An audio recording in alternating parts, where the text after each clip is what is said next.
Good evening friends. Tax season के YouTube channel में आप सभी का फिर से स्वागत है। मैं अंकित अग्रवाल आज आप सबके सामने एक वीडियो लेकर आया हूँ। इस वीडियो में आज हम डिस्कस करेंगे capital gains arising from the transfer of residential house property section 54। यानी कि किसी रेजिडेंशियल प्रॉपर्टी को जब हम ट्रांसफ़र करते हैं या सेल करते हैं तो जो कैपिटल गेन अराइज होता है उसके में क्या क्या एग्जम्पशन हमको मिल सकते हैं, क्या क्या कंडीशंस होनी चाहिए एग्जम्पशन को पाने के लिए, उन कंडीशंस पे आज हम बात करेंगे। The income tax act grants total और partial exemption of capital gains under section 54 if the following conditions are satisfied. यानी कि इनकम टैक्स एक्ट टोटल या पार्शियल एग्जम्पशन देता है कैपिटल गेन्स में अंडर सेक्शन 54 में, अगर नीचे दी गई कंडीशंस को सेटिस्फाई किया जाता है तो। पहला पॉइंट है the house property is a residential house whose income is taxable under the head income from house property and transferred by an individual or a HUF। यानी कि जो हाउस प्रॉपर्टी है वो रेजिडेंशियल होनी चाहिए, कमर्शियल नहीं होनी चाहिए। Whose income is taxable under the head income from house property, और उस प्रॉपर्टी से अगर कोई इनकम हो रही है तो वो इनकम फ्रॉम हाउस प्रॉपर्टी के हेड में ही टैक्सेबल होनी चाहिए। और ऐसी हाउस प्रॉपर्टी, ऐसी रेजिडेंशियल हाउस प्रॉपर्टी इंडिविजुअल और HUF के द्वारा ही ट्रांसफ़र की जानी चाहिए। सेकंड पॉइंट है the house property may be self occupied और let out is a long term capital asset. ये जो हाउस प्रॉपर्टी है या तो ये सेल्फ ऑक्यूपाई हो सकती है, या तो आपने खुद ले रखी है, या तो फिर आपने किराए पर दे रखी है। Is a long term capital asset, long term capital asset होती है। It must be held for a period of more than 24 months before sale or transfer. यानी कि लॉन्ग टर्म कैपिटल एसेट कैसे हुई, या तो 24 महीने से ज़्यादा आपके पास थी सेल करने से पहले या फिर ट्रांसफ़र करने से पहले।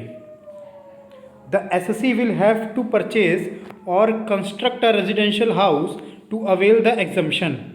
SSE को एग्जम्पशन लेने के लिए कोई नई प्रॉपर्टी को या तो परचेज करना पड़ेगा या कंस्ट्रक्शन कराना पड़ेगा। For this purpose house can B purchased with in a period of 1 year before the transfer. इस पर्पज़ के लिए अगर आपको एग्जम्पशन लेना है तो हाउस को आपको 1 साल के अंदर आपको उसको परचेज़ करना पड़ेगा बिफोर द ट्रांसफ़र।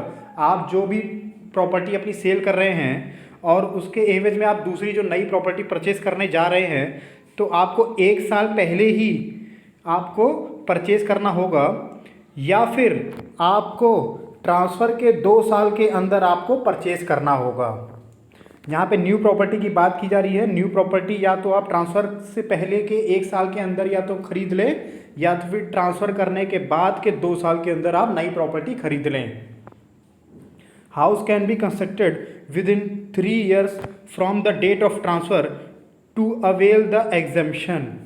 अगर आप हाउस कंस्ट्रक्शन करा रहे हैं तो आपको 3 साल के अंदर, कब से 3 साल, from the date of transfer, जिस समय आपने ट्रांसफ़र करी है अपनी हाउस प्रॉपर्टी उससे आगे के 3 साल के अंदर आपको कंस्ट्रक्शन करा लेना है, तभी आपको एग्जम्पशन मिलेगा। The house property, the new house property which is purchase और constructed within the time limit specified should be situated in India.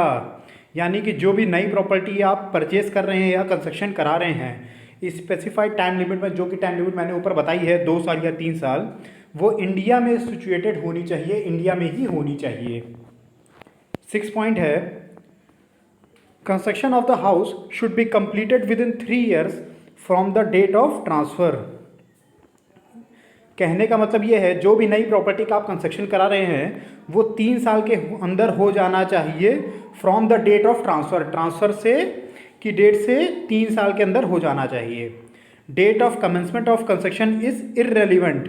Construction का जो शुरुआत का जो समय है वो कोई मायने नहीं रखता है, वो कोई महत्वपूर्ण नहीं है।